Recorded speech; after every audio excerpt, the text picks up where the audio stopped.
என்னோட பேர் பாலா. இன்னைக்கு என்ன செஞ்சு காமிக்க போகிறேன்னா தேங்காய் பருப்பி தாங்க செஞ்சு காமிக்கிறேன். வீடியோக்குள்ளே போகலாம் வாங்க.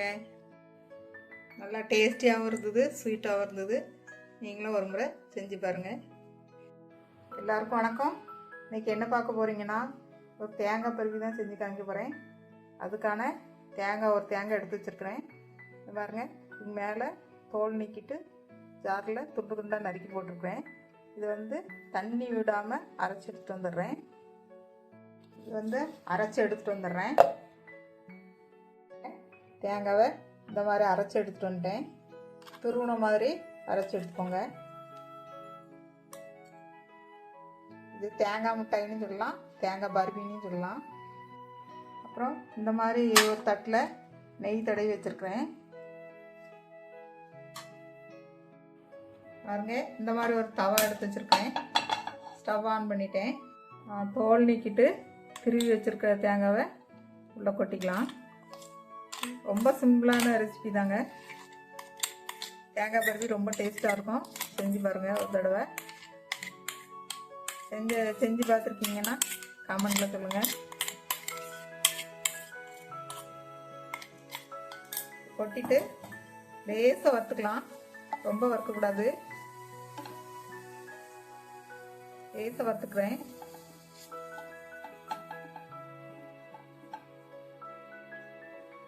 தேங்காய் தோல் நீக்கிட்டு தான் துருவணும். துருவி எடுத்துக்கலாம். மிக்ஸி ஜாரில் போட்டு இந்த மாதிரி துருவி எடுத்துக்கலாம். லேசாக வறுத்துக்கிறேன், கலர் மாறக்கூடாது. லேசாக ட்ரையான போதும். தேங்காவுமே லேசாக வெந்து வந்திருக்கும், அது வரைக்கும் போதும். பாருங்க, வறுத்தாச்சு. ஸ்டவ் ஆஃப் பண்ணிடலாம்.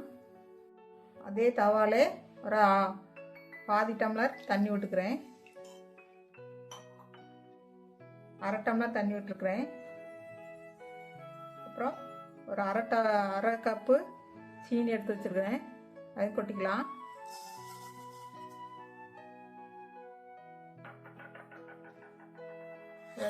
நல்லா கொதிச்சு ஒரு கம்பி பதம் வந்தால் போதும். ஈஸியாக பண்ணிடலாங்க. நல்லா சீனி கரைஞ்சி ஒரு கம்பி பதத்துக்கு வரட்டும். சீனி நல்லா கரைஞ்சி வருது.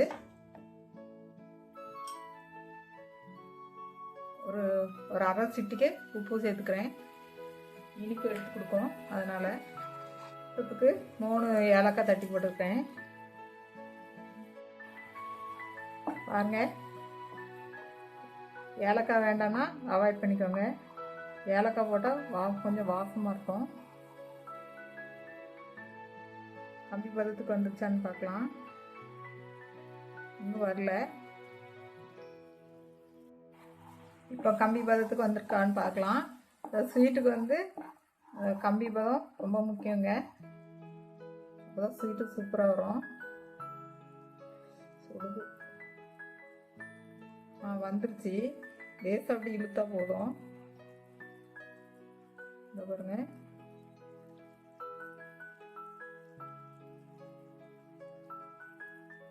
இழுத்துக்குள்ள கம்பி மாதிரி லேசாக இழுத்தா போதும். பதம் வந்துருச்சு. கொஞ்சம் முருகல் விட்டுட்டோன்னா பிறகு பருப்பியுமே முருகிரும். தேங்காய் வறுத்து வச்ச தேங்காவை கொட்டிடலாம்.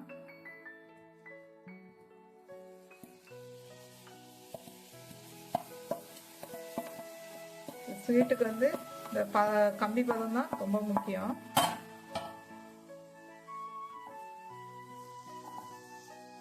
கொட்டிட்டு அப்படியே கிளறி விட்டுருங்க.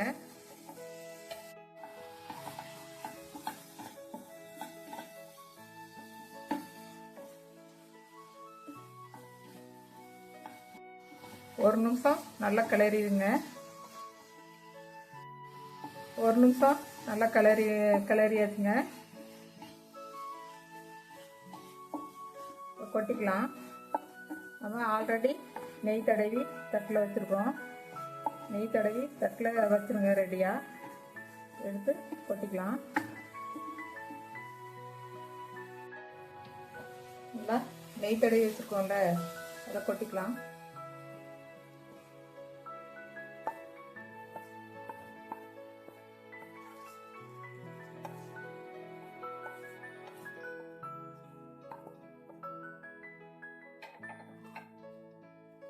கொட்டிட்டு நமக்கு எவ்வளோ தூரம் வருதோ அவ்வளோ தூரத்துக்கு நல்லா இறுக்கமாக தட்டி விட்டுருங்க.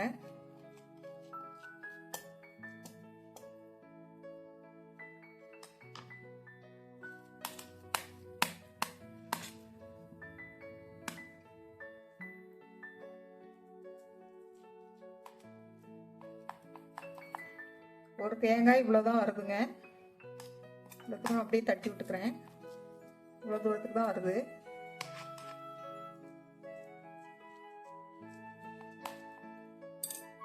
பாருங்க, தேங்காய் பருவி ரெடி ஆயிடுச்சு. கொஞ்சம் சூடு ஆறட்டும். சூடு ஆறினோடனே நல்லா இறுகிக்கும். கட் பண்ணிக்கலாம். சூடு வந்து டக்குன்னு ஆறிடும். அதை சதுரமாக கட் பண்ணிக்கிறேன்.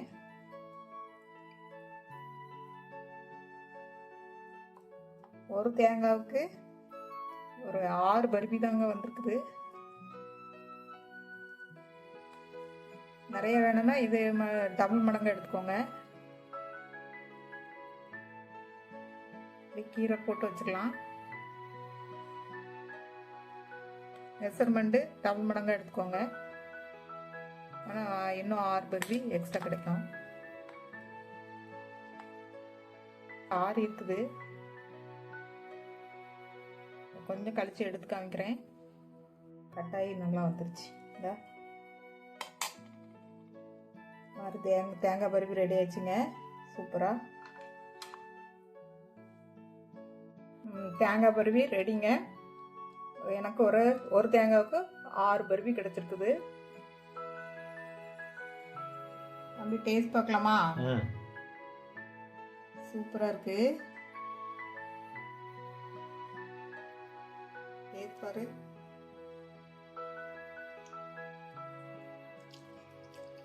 சூப்பரா இருக்கு.